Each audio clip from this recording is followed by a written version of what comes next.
Hello and welcome to another episode of Skip-Worthy Cinema. My name is Cody Crabb. I'm your host, and here is your other host, Dallin Zog.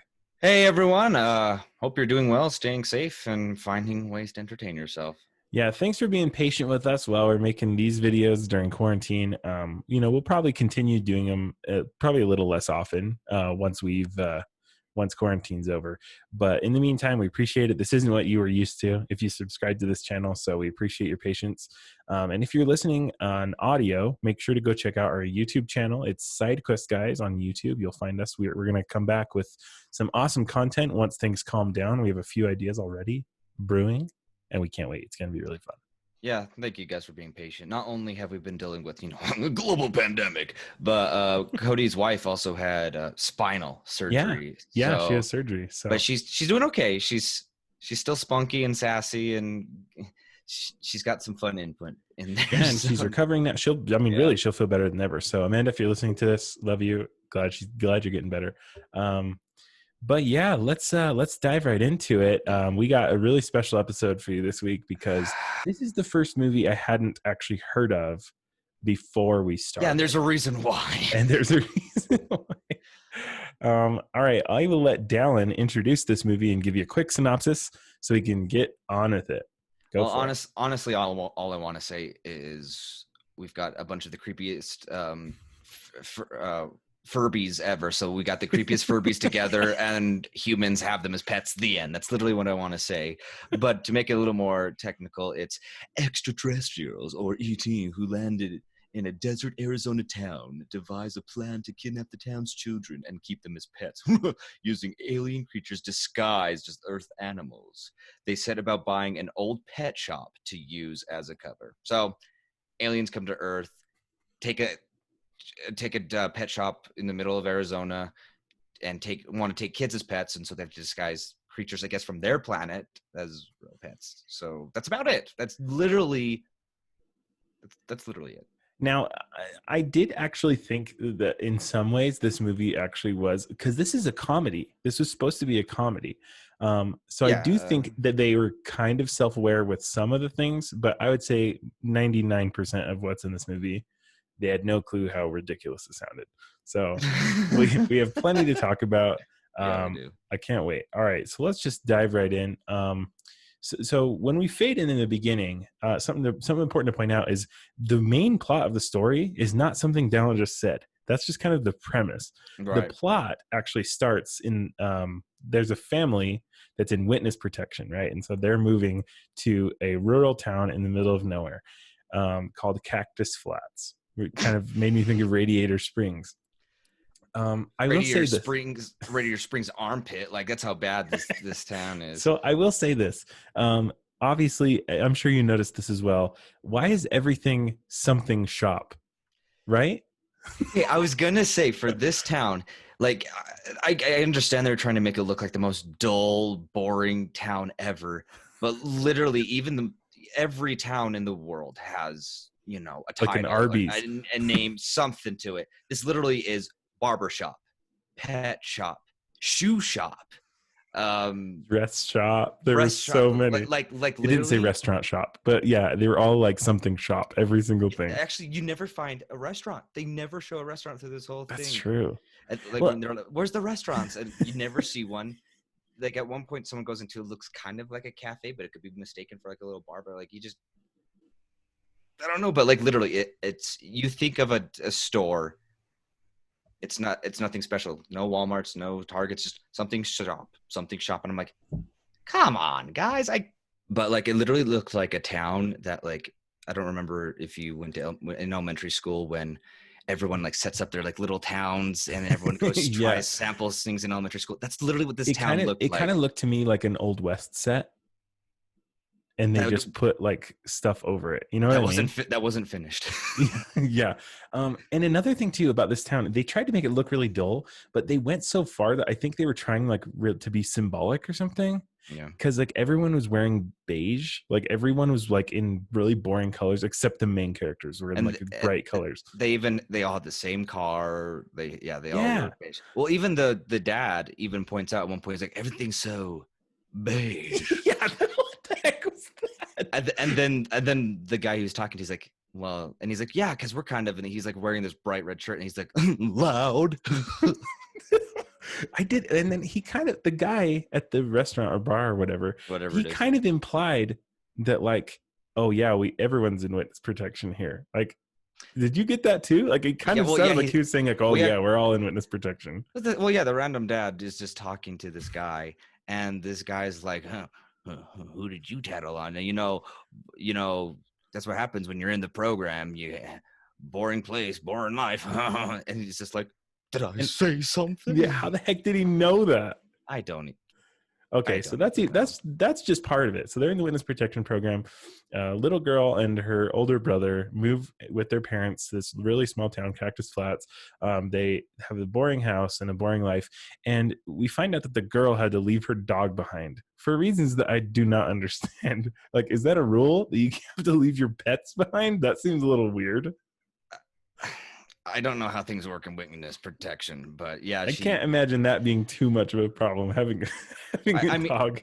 Like everyone, there's always change when you move, but when she's in her bed frustrated, she's got a picture, and at first she's like, I hope you go with your grandpa, and she's like, I miss you so much, kisses it, and it's a picture of her and her dog.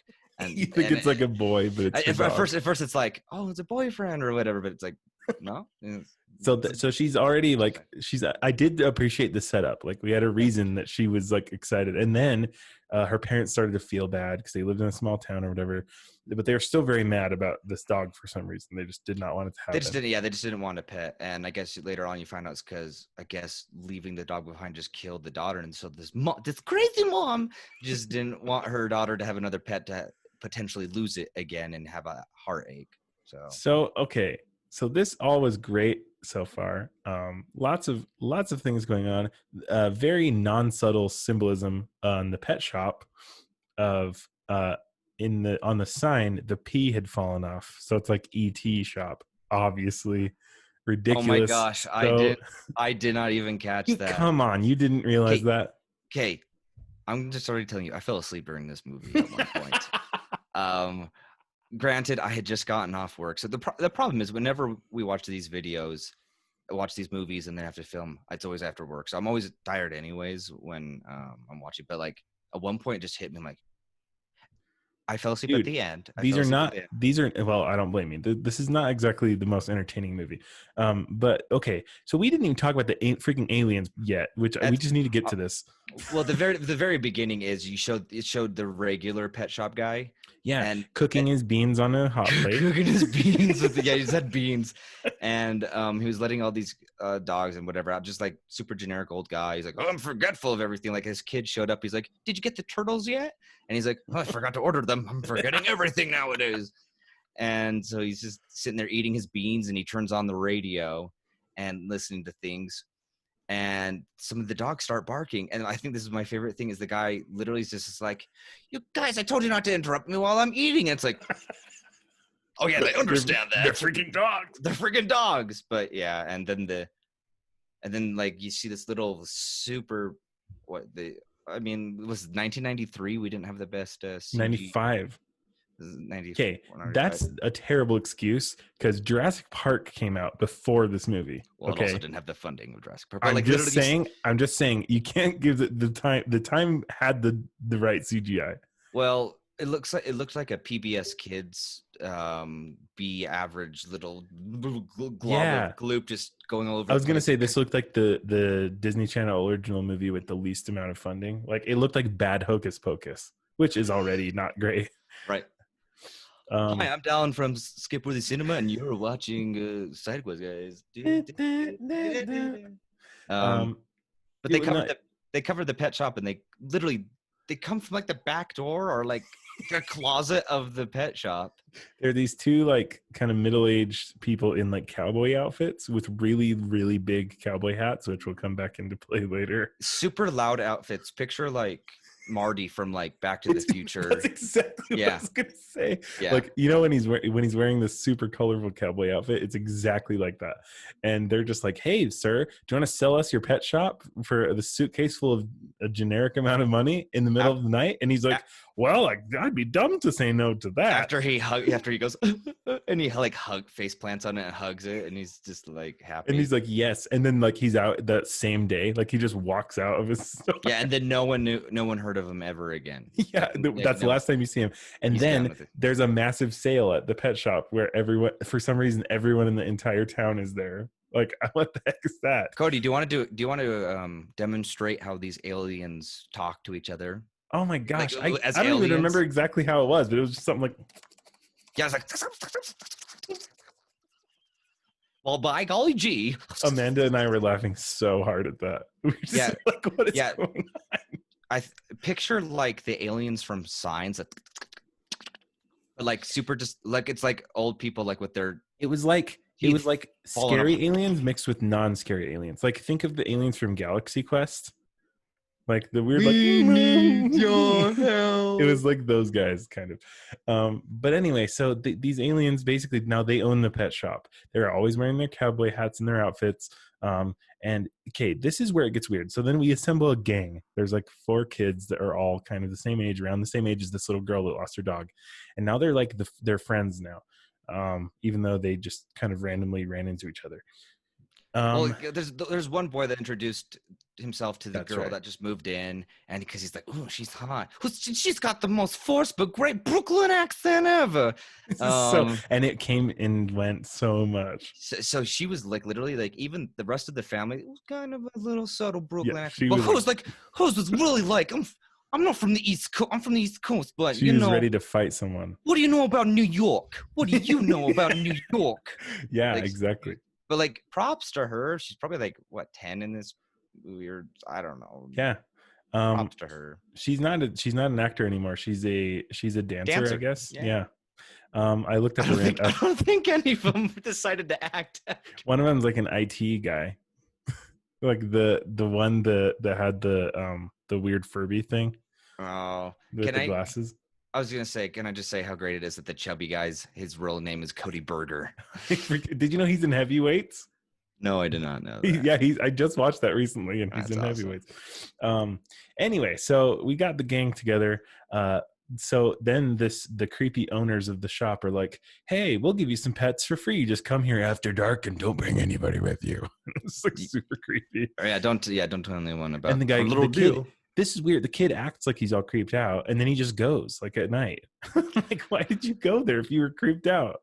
And they demonstrate this with the Brooklyn girl. I can't remember her name. Honestly, it was I don't remember. In and out of my brain.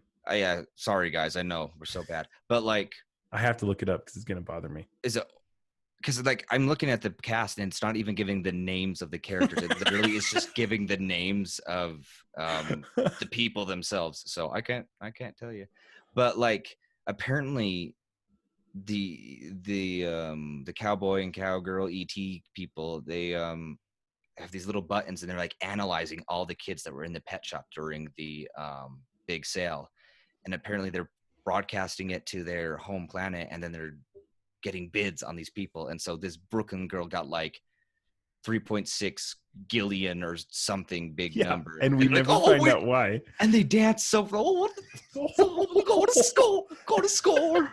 Yeah, their dancing was ridiculous. I will say though, they never bothered to explain why. Like they never said what made her score so high, or like why she was such that accent. I'm just gonna go with the accent. Then the family is like a hot spot. Yeah. So okay, and then we've established that they're from like big city Brooklyn, right? Like they're from like New York, in the middle of New York. Okay. Anyway, so they're here in the city. Now the timeline gets so murky to me. Like this is going to be hard to follow because it's just everything's so random. We basically find out that there's not a good flow. There's not a really good we find flow. out that the dad narked on mob boss, and he has 2 henchmen, and the henchmen visit him in jail. And they look like they're both from the Jersey Shore. Like honestly, I felt like I was watching the 2 henchmen from Super Mario Bros. Again. Like they're kind of Italian, but not fully. And these guys are actually muscular or whatever, but they like Jersey Shore muscles, like that kind of muscles. Yeah, but then they also made them super dumb again, like that. And so I literally felt like I was watching Mario Bros. Again. I'm like, they just over the top, just Dumb. Yeah, and then they're in the jail, and he's being very unsubtle about like, hey, I need you to take care of the rat problem Yeah, in my because house. the guard's just sitting there.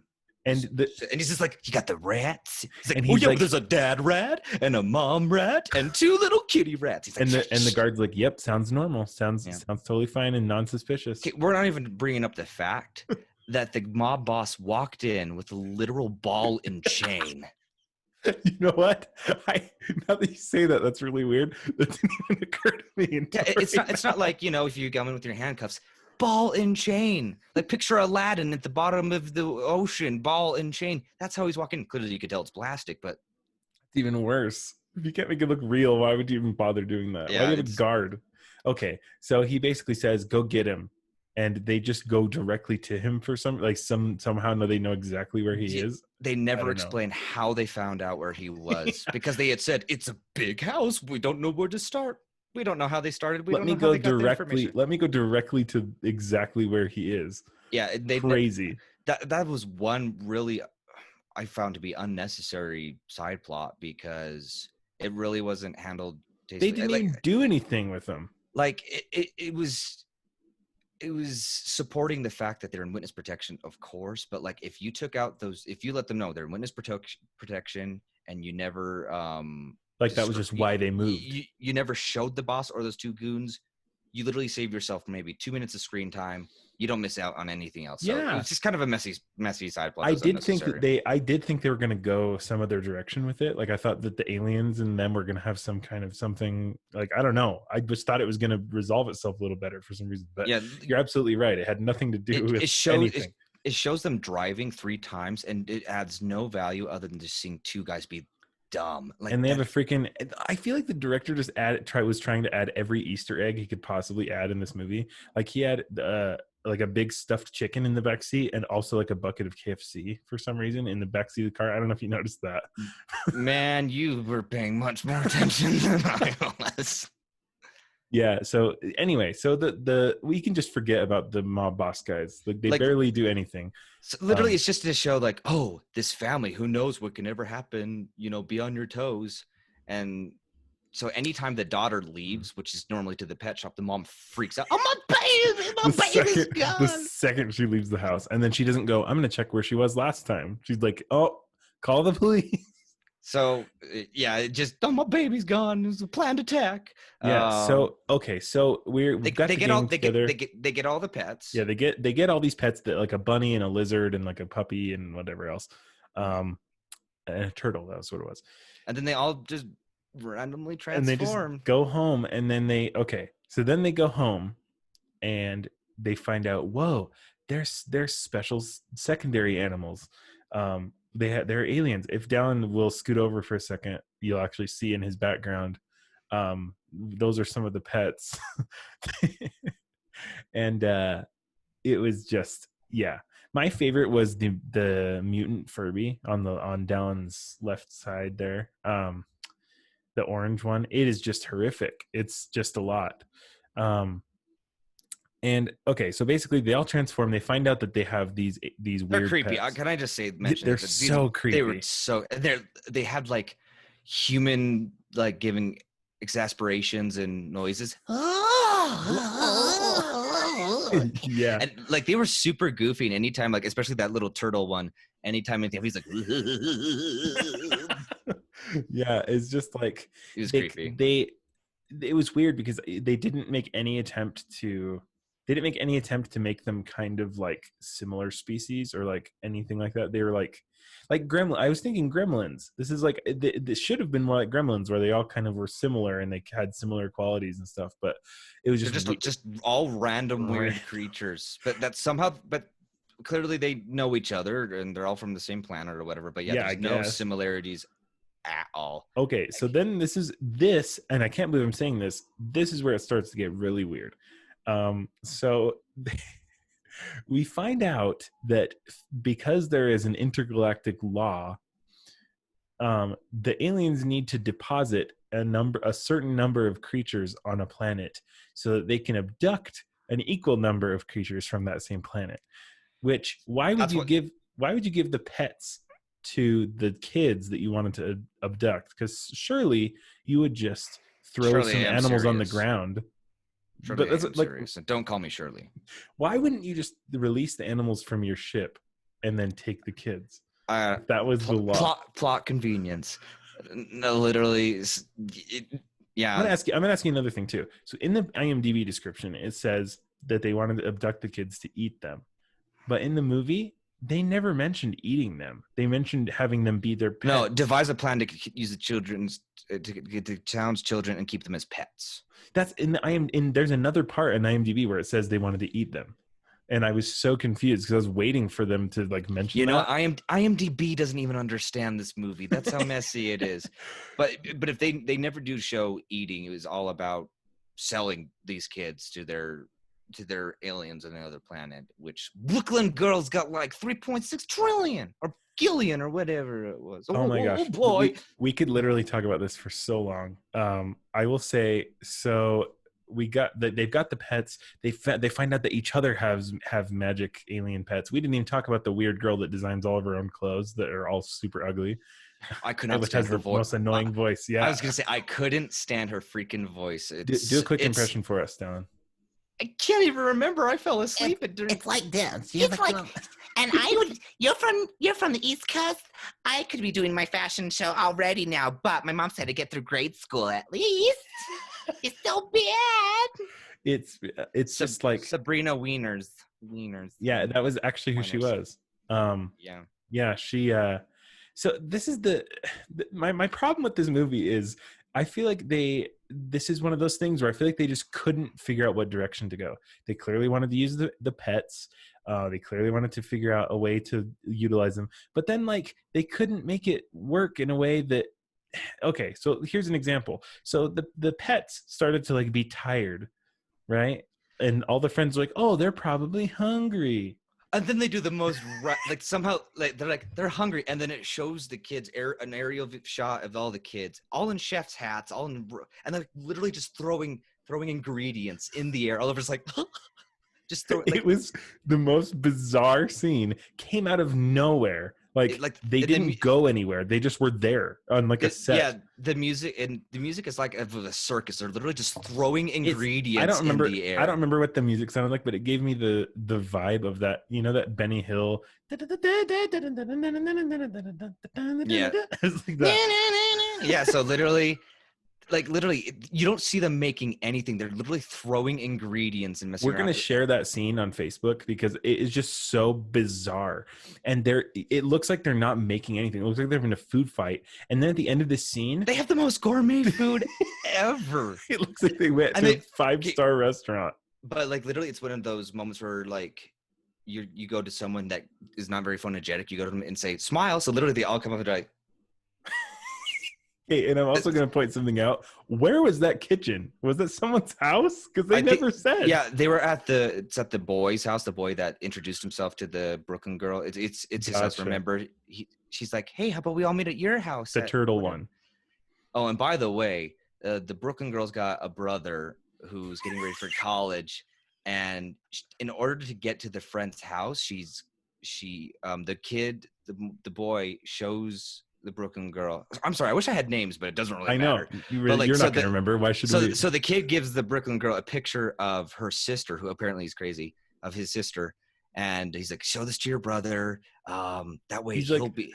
So she'll drive you his sister out for favors. Literally. And when they show up to the house, he's like, hey, welcome. My sister's in the back in the pool in her brand new bikini, and you can go see her. And he also says some creepy line about like, yeah. He's like, hey, like the Brooklyn girl's brother's like, hey, you get your hands off my sister, you hear? And then the kid's just like, as long as you lay your hands on my sister. And I was like, what the heck is wrong with you, kid? So literally, there's like a 2-scene random side plot where Brooklyn kid's older brother goes to the pool, and this girl's just like completely crazy. And she's like instantly in love with him. I will ask you a question though. Was he into her or not? I can't tell because he looked at her like it was both in shock and in awe. So And he looked at the picture originally and was like, "Oh, she's hot." And then they went to the house, and then he saw her in the pool, and I literally could not tell if he was going, "Oh, she's attractive," or "Oh, she's not attractive," because he looked at the picture. At the photo, and she's like, "Oh, that's when I was a sophomore. I'm a senior." Were they trying to? This is my question though. Were they trying to make it like, look how ugly she is now? Because I didn't think she was ugly at all. Well, they did make the comment that she's like, my mom said I even or filled out or whatever, and he literally just shows a shot of him looking down on her boobs, like yeah, it did. But like, yeah, I honestly I couldn't tell you if he was disgusted or attracted, but like, regardless, he was just freaked out by how clingy and crazy she guess it just was. The acting was not clear at all. Because if it was to indicate that she was fat, she wasn't fat at all, or like. That's what I'm saying. It just was weird. But there's that random stuff. But like, honestly, the two weirdest scenes ever, and just like, I'll do that if you put your hands on my sister. It's like, yeah, it was kind of I'm like, this is a kid show. I know, and I was like, what is wrong with that kid? Like, who is like that with their sister? Anyway, so we have so much to cover. Oh my gosh, this is like, we gotta keep going. The main plot is still, it's cooking. So this is the weirdest part. So they go, oh, our pets are still tired even after they ate. But now conveniently, Brooklyn Girl goes, hey, I just read over the contract that we signed, because they all had to sign a contract, even though none of them had the copy. That's why I was like, how did you get a copy? Yeah, how did you get a copy? But she goes, hey, I just read the contract, and it says if our pets get sick, we can go get them fixed. We can go back and get them fixed. And they were like, oh, this is genius. I thought this is their plan. They want to sell like alien food to the pets, but they're giving away the pets for free so they can make money. That's what I thought was happening. The tired alien creatures is the plot convenience of having these kids go back to the pet shop and literally nothing more. But the movie was centered around the pets, but they had nothing to do with anything. Like, it was them being at the pet shop that had anything to do with it. Anytime you see the pets, you just see them being really goofy and weird, but and really the worst puppetry ever. Like, it's just, they look like background puppets from like Labyrinth or something. Like that. Yeah, I'm not exaggerating. Very clearly, like a sock, almost exactly this. What you're seeing my hand do. Like it's that's exactly what it looked like. Except for like the little lizard one was just like. That's what I mean, though. Like, it was just bizarre. As far as puppetry went, I guess it wasn't the. I can't think for 94.95. That's what I'm saying. What would good puppetry look like? I'm usually not a big fan of like that kind of puppetry. Anyway, I couldn't tell you. But Sesame Street had been doing it flawlessly for years. So Gremlins looked way better than this. No, Gremlins is a classic. Anyways. Yeah. Okay. So they go. So they like, all right, back. let's go back to the pet shop. And honestly, considering our timing and we want to wrap up, there's not really a whole lot to talk about. Of course, there freaking is. They go into the pet shop. They go, hey, it's closed, but they just push the door right open. It's open. And then they walk in, and the guy goes, hey, oh, I know what your pets need. They need vitamins. And then they have this weird, like, sci-fi looking trough of just whatever. It's dirt. Brown stuff. It's literally dirt. And they're eating the vitamins. And he goes, oh, look, they're better now. Also, I'm going to kill you. Yeah, he's like, I'm going to take you now. And like, literally, he's like, 4 creatures, 4 pets for 4 humans. And then honestly, somehow these 10-year-old kids register automatically what's going on. And the Brooklyn girl's like, no way you're making pets out of us. Yeah, like she instantly knows exactly what's happening. Yeah. And then cue the worst Scooby-Doo chase scenes ever. Yep. And then like literally the same things too. Like they're trying to catch the kids, but then the pets keep helping. Like, they knock over a thing of marbles or some crap, and then the lady slips on them in the worst acting I've ever seen. So the floor is made of carpet, and the turtle knocks over, looks like birdseed. Yeah. Looks like birdseed. And she slips like it's marbles on a hard floor, but it's birdseed and carpet. And she's just like, "Oh my God, tarnations!" And then she trips into water, and it just shows like all these kids laughing, like they're running for their lives, but they sit there laughing at this woman who just his water interface. Okay, we also need to point out this is at this point we find out the reason that they have these massive cowboy hats on is because they have these giant alien heads that look exactly like cowboy hat underneath their cowboy Creepy hat. cone heads. That's literally creepy cone heads. But like oval, like their whole head's an oval that goes up into a cowboy point. So it's just up there, and then they've got like an eye. And they have an eye. And this eye has magic powers that can paralyze people temporarily, I guess. Yeah. And they paralyze the kids for a second. Put them in cages. And then they put them in cages. And then they get saved by our lovely pets. We find out that the turtle has super strength, I guess. Oh, yeah. The turtle. And at this point, the dad, when we had mentioned earlier, when he was at that restaurant, his wife called, "My baby's gone." He had heard, like the restaurant guy's like, "I saw 4 kids on bikes going to that pet shop over there." And so he's in there and he's fighting the 2. Yeah, now the cowboys. whole cast, the entire cast is in the same place, as well as the 2 New Jersey guys that are trying to find him. So the whole cast is in the pet shop now. They're in this back room, sci-fi, weird, like spaceship looking thing. And then they all get in there. And it's like the final battle. I guess the kids are in the room. The aliens are trying to break in one door. They're holding the door. The mafia boys are in the back door trying to pop in. And the turtle's holding the door by itself. Yeah, he's just like, and they're like, "You can do it." So then everyone breaks in. They're all in the same room now. And then this is the most bizarre scene ever. The mafia guys go grab the girl, because they realize that's the daughter of the guy that they're looking for. And she figures out, oh, I'm going to throw him in this teleport machine that I've only seen used one time and I can't possibly understand how to operate. And so somehow it's just this little crystal ball thingy. And and she instantly knows that. She just throws it and it automatically just goes right in the hole that it needs to be. And teleports, kills, disintegrates, question mark, not New after Jersey guys? Not after the 2 creatures kind of do a circus performance and do little swing and grab the Brooklyn girl and pull her away. Gosh. What do you call that? Like trapeze. Yeah. It literally looked like a trapeze. They hung from the ceiling and grabbed her, and then they teleport those mafia guys away. And then the aliens decide. So then they're gone. The mafia guys are gone. And then I guess the aliens just go, "Oh, well, we've been defeated." And they just go in the teleporter and leave. Voluntarily, let's just leave. They just left. Like, well, by God, gee, well, someone would do. There were so many things that we haven't even talked about, like the fact that the weird lizard thing was pooping balloons from the ceiling. Like, we didn't even talk about that. But anyway, we're running out of time. But basically, the ending was also very weird. We get to the house. We didn't mention this, but they've been trying to decorate this house the whole time. And the point is that they're crazy and weird. So they've been painting it and doing all kinds of stuff with it. You're going to have to describe this whole scene because I fell asleep at this point. You're going to be like, I have to go back and watch because this sounds too fake to be true. I woke up to them singing, though. Okay. So basically, they get dropped back off at their house by their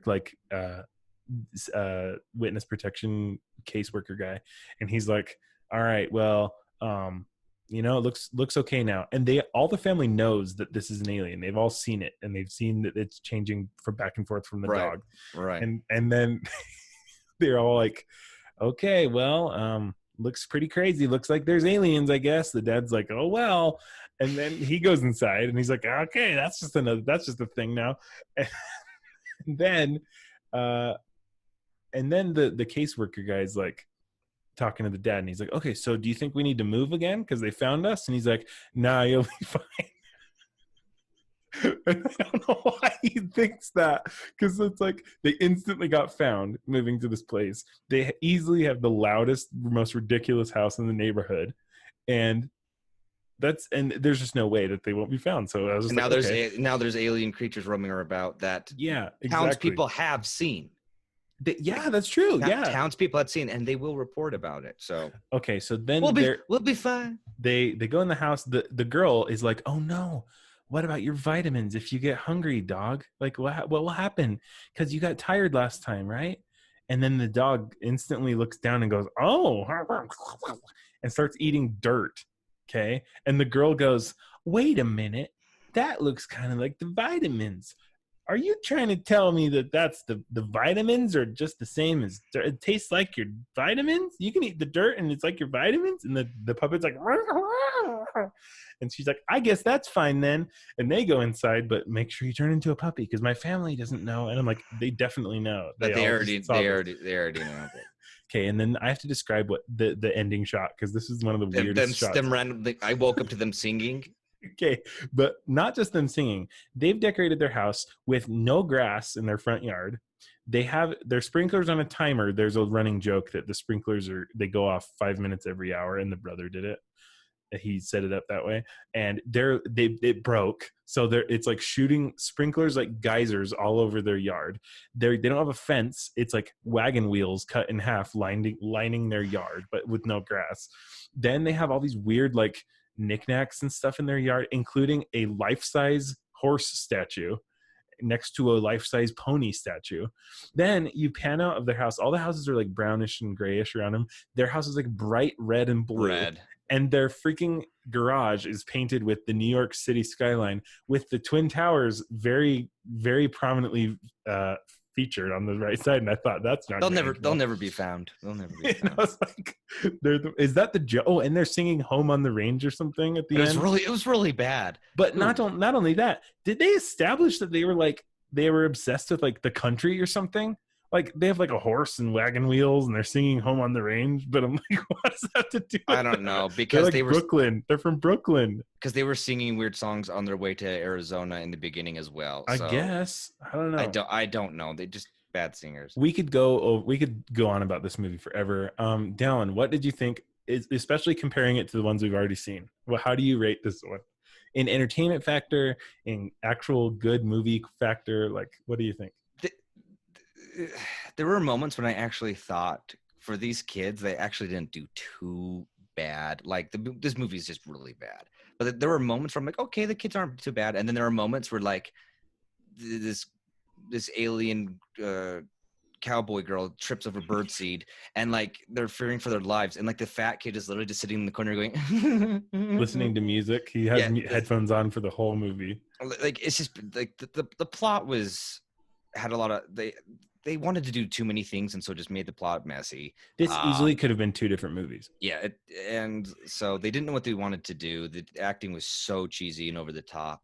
But this is the thing. At one point, I was like, am I just looking at this as an adult looking at a kid's movie and thinking it's bad? And I also have to look back. It's early 90s. But I don't think that's what it was. I don't. Because it was like, it's a family movie. But it's like...